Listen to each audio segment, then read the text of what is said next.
toda kuti munzwe zviri kutaurwa naSandie. Sandie said this yesterday, the day before yesterday, life past Tobolos. There was a lady, okay? Okay, let me just play it. Munzwe zvakataurwa naSandie.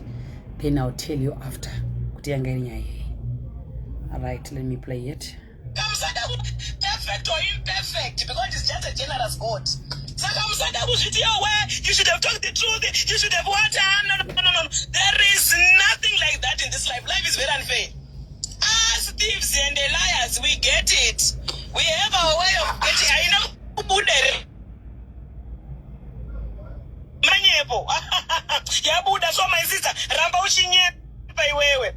Asingogeza nemavu aunotsika nere mumvuri wogeza nesauti mari inobuda mfeso wangu samba ufuri rosanyeberwe nyangwe munhu akaramba nemari yake imwe inouya hautadze kuwana anokupa azviite pamberi nekupema ramba uchipema uchienda wakaenda iyo svikana kuti mwana afa tsvaga zvimwe chero zvichero zvawafunga kana touraya mai uraya mai kana zvibvira wobatofa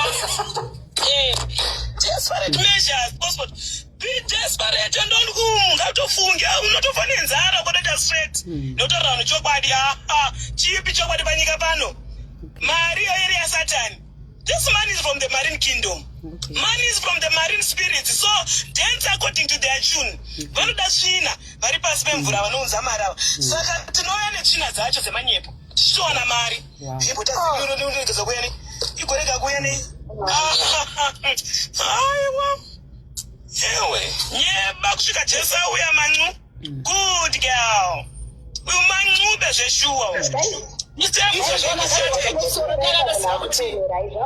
right.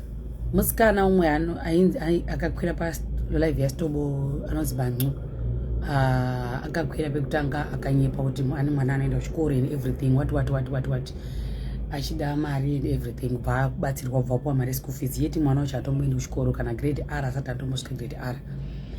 So we found out, I was there palive we found out kuti there were a lot of lies ipapo pakaita vanhu vakakonfirma kuti anonyepa. Ininiwo ndikawana information ndakawana kuti musikana ari kudi nyaya yake ndekunyepa angauya kwechitu akutanda kuzadzisirwa futi mari yerent. Ndo patakabata nyaya nhema dzake apa Sandie ndokupinda ndokutaura zvakataura zvese izvi.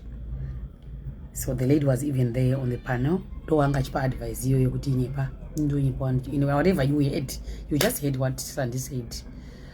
It is what it is. This is what I wanted you to hear. Sandie achitaurira ega nemurume wake pasi nepamusoro. Yeah. And I know and I knew kuti Sandie zvizhinji zvanenge achita ringa chinyepa. Anenge achingotofunga ndoda mari kana idoro kana ndoda mari kutondojika nende out. A lot of things vanotaura kuti ndaiwirwa ndamutsa. So you just heard here. I can't just add too much. Manzo zvataurwa naSandie. That was Sandie to you.